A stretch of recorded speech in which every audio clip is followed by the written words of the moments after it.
정부가 가계부채 종합관리 방안을 내놓았습니다. 가계부채 급증이 경제 최대의 취약점으로 떠오른 데 따른 조치인데 오늘은 장부경 PD와 자세히 알아보겠습니다. 안녕하십니까? 네, 오랜만에 뵙습니다. 네, 오랜만에 뵙겠습니다. 네, 인사는 다른 자리에서 드려도 될 것 같고요. 네. 오늘은 3부터 짚어보겠습니다. 기획재정부, 금융위원회, 금융감독원, 한국은행 등으로 구성된 이 가계부채 관리 협의체가 어제 가계부채 종합대책을 내놨다고 하던데 어떻습니까? 네, 앞으로는 원금을 나눠 갚는 대출을 유도하고 소득 심사를 강화하겠다는 그 방안인데요. 화면 보면서 설명드리겠습니다. 우선 집을 살 때 원금을 갚지 않고 오랜 기간 이자만 내는 장기 거치식 주택담보대출은 원칙적으로 금지됩니다. 즉 원칙적으로 원금과 같이 갚아 나가는 분할 상환 위주로 하겠다는 겁니다. 또 현재 담보 중심의 심사에서 상환 능력 중심의 심사로 바뀌게 되는데요. 은행들이 주택을 담보로 대출을 해줄 때 분할 상환으로만 가능하도록 하는 가이드라인을 만들어 내년부터 시행을 하게 됩니다. 즉 앞으로는 집을 담보로 대출받아 산 뒤 이자만 내다가 집값이 오르면 한꺼번에 갚는 식이 어려워지는 겁니다. 소득 심사 역시 까다로워집니다. 지금까지는 신용카드 사용액이나 매출액, 최저 생계비 등이 인정이 됐지만 앞으로는 소득금액 증명서나 원천징수 영수증 등 실제 소득을 입증하는 그 자료들을 내야만 합니다. 결국 정부가 어제 발표한 가계부채 종합관리 방안의 핵심은 상환능력 심사를 강화해 실질적인 대출 한도를 줄이겠다는 겁니다. 그런데 정작 이 가계부채 총량 관리와 직결되는 그러니까 LTV, 주택담보 인정 비율과 그 다음에 DTI라고 부르죠. 총부채 상환 비율 등의 이 규제가 그대로라고 하던데 이 부분 짚어주시죠.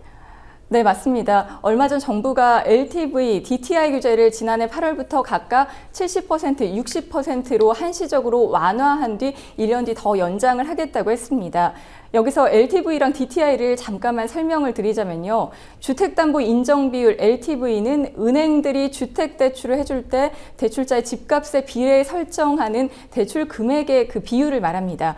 즉 집을 담보로 얼마나 돈을 빌릴 수 있는지 그 한계를 정해놓은 거라고 할 수가 있습니다. 총부채 상환 비율 그 DTI는 돈을 빌린 사람이 매년 갚아야 할 그 원금과 이자의 총액을 그 사람의 연간 소득으로 나눈 비율을 뜻하는데요. 이 총량 관리 방안은 유지한 채 그 상환 능력 심사를 강화해 실질적인 대출 한도를 줄이겠다고 나선 것인데 일관성이 없다 이런 정책이라는 비판들이 있습니다. 그러니까 LTV와 네. DTI 규제는 그대로인데 사실상 우회적으로 이 규제하는 것이 규제하는 것이나 다름없다는 이런 해석들도 있는데 이 부분은 어떻습니까? 네, 앞으로 적정 기준보다 LTV, DTI가 높은 대출자는 기준을 초과하는 만큼 분할 상환으로 대출을 받아야 합니다. 즉 LTV 한도는 그대로지만 그 일정 부분을 나눠서 갚게 되면 LTV는 낮추는 그런 효과를 볼 수 있게 되는 거죠. 소득 심사가 강화되는 건 역시 DTI 한도를 낮추는 그 효과가 있습니다. 우선 증빙 소득만 따져받고 불투명한 소득 자료를 쓰지 않으면 소득에 비해 과도한 대출을 해주는 일이 상대적으로 줄어들게 됩니다. 대출자가 다른 금융기관으로부터 받은 대출액을 고려할 때도 기존에는 이자만 부채로 계산했지만 이제 앞으로는 원리금 그 전체를 부채로 넣게 되는데 이 역시 대출자가 받는 대출 한도를 줄이는 효과가 있는 거죠. 일단은 지금 설명만 들으면은 네. 상당히 지금 건강한 지금 네. 정책 같은데 네. 근데 왜 가계부채 위험이 줄어드는데 이 미흡한 대책이라는 이런 지금 평가가 나오고 있는 겁니까?